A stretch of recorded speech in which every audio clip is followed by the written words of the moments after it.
अबकारी सुपरिटेंडेंट श्री समरजीत दास को निर्देश क्रमे अबकारी डेपुटी सुपरिटेंडेंट श्री रोशन इस्सु हासन तत्वावधान में सदर थाना अंचल में चढ़ाऊ करा जायथिला।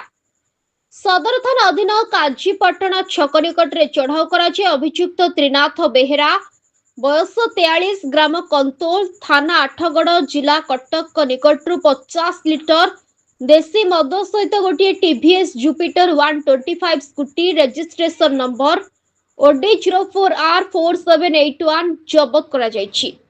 जबत मदर आनुमानिक मूल्य 10,000 टंका, जबत स्कूटीर आनुमानिक मूल्य 80,000। अभियुक्त को गिरफ्त कर विचार विभाग हाजत को पठा जायछि। कटकरू मानस कुमार साहू रिपोर्ट, संघर्ष टीवी।